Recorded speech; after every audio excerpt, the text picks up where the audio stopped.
Hi hello friends, good evening. நம்ம வந்து unit ஃபஸ்ட்டில் இருக்க யூனிட் ஒன்னில் ப்ரோஸில் இருக்கிற இம்பார்ட்டன்ட் 2 மார்க் கொஸ்டின்ஸை பார்க்கலாம். Why did the seagull fail to fly? The young seagull fail to fly because he was afraid of flying. அதாவது அந்த யங் சீகல் வந்து பறக்கிறதுக்கு பயப்பட்டது. ஏன்னா அது பயந்ததுனால பறக்க முடியல.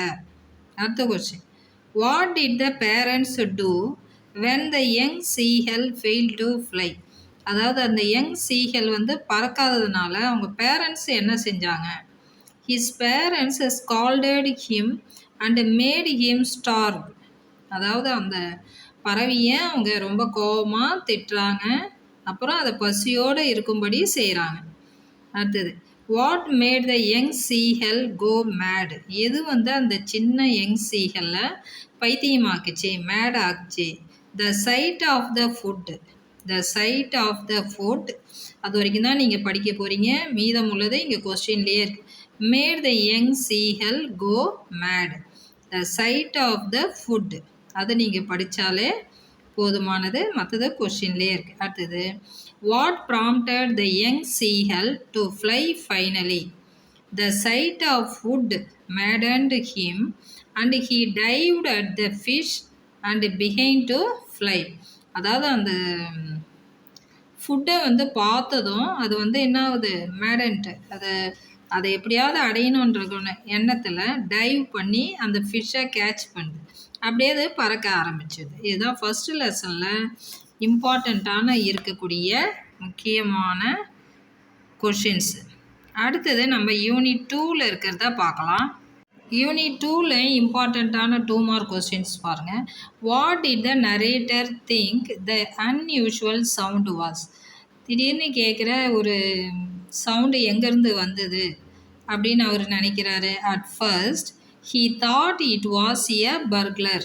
பர்க்லர்னால் கொள்ளைக்காரர்கள். Then he felt it was a ghost. கோஸ்ட்னா என்னது, பேய். ஃபஸ்ட்டு வந்து கொள்ளைக்காரவங்கன்னு நினைக்கிறாங்க, அடுத்தது கோஸ்ட் பேயின்னு நினைக்கிறார். What did the narrator think the unusual sound was? At first he thought it was a burglar. Then he felt it was a ghost. அடுத்த question பாருங்கள். Why did Hermann and the author slam the doors? ஹெர்மனும் அந்த ஆத்தரும் ஏன் டோரை வந்து அடித்து சாத்துறாங்க? They heard the footsteps coming towards them. அதாவது அந்த ஃபுட் ஸ்டெப்ஸு படிக்கட்டில் நடந்து வர சத்தம் கேட்குது. They heard the footsteps coming towards him. அதாவது ஃபுட் ஸ்டெப்ஸ்னால் காலடி சத்தம். they heard the footsteps coming towards them. அவங்களை நோக்கி வர காலடி சத்தம் கேட்குது. they were afraid. அதனால் அவங்க பயப்படுறாங்க. so they slammed the door. அதனால் கதவை அவங்க அரைஞ்சி சாத்துறாங்க. what woke up the mother? எது வந்து அவங்க அம்மாவை எழுப்பியது? the slamming of the door. the slamming of the door woke up their mother. எங்கள் அம்மாவை இந்த கதவை அடித்து சாத்துற சத்தம் கேட்குறது, அதுதான் அவங்க அம்மாவை எழுப்புது. What do you understand by the mother's act of throwing the shoe? What do you understand by the mother's act of throwing the shoes? உங்கள் அம்மா வந்து அந்த ஷூவை வந்து தூக்கி அடிக்கிறாங்க இல்லையா, அதுலேருந்து நம்ம என்ன புரிஞ்சுக்கிறோம் அப்படின்னு பார்த்தீங்கன்னா, she wanted to call the police. She wanted to call the police. போலீஸை அழைப்பதற்காக. அடுத்த question, what was the grand mother wearing? Grand mother என்ன போட்டிருந்தாங்க? Grand father. What was the grand father wearing? The grand father was wearing a night gown, a night cap and a leather jacket. Unit 3ல important 2 mark questions பாருங்க. What does INSV stand for? INSV stands for Indian Naval Ship Vessel.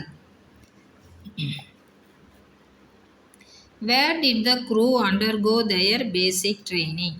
The crew underwent a basic training in Mumbai and Kochi. அவங்க வந்து எங்கே அந்த training பண்ணாங்கன்னா பேசிக் training மும்பையிலையும் கொச்சியிலையும் பண்ணாங்க. How long were they trained to undertake the voyage? They were trained for 3 years to undertake the voyage. அவங்க எவ்வளோ நாள் training பண்ணாங்க? அதுக்கு answer 3 years to undertake the voyage.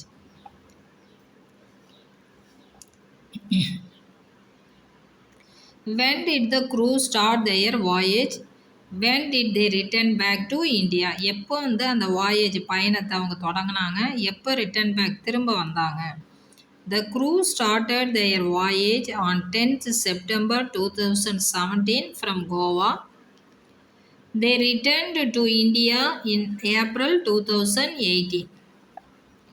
Who is Tara Tarini? After whom was the sailboat named?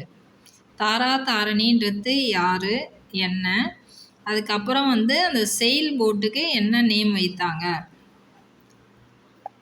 Tara Tarini is a saviour, காப்பாளர்னு அர்த்தம். Tara Tarini is a saviour. The sailboat was named after the famous Tara Tarini temple. Tara Tarini கோயிலை வச்சு தான் அந்த பேர் வைக்கிறாங்க. தாரா Tharini is a savior. The sailboat was named after the famous Tara Tarini temple. Which skill was considered important in the selection process? Survival skill was considered important in the selection process.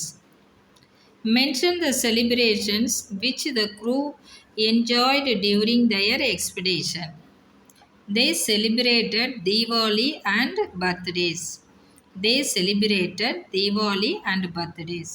என்னென்ன திருவிழாக்கள் அவங்க வந்து அந்த குழுக்கள் வந்து enjoy பண்ணாங்க, கொண்டாடினாங்க அப்படின்னா they celebrated Diwali and birthdays. Mention the special feature of INSV Tarini. Eco-friendly, renewable energy, updated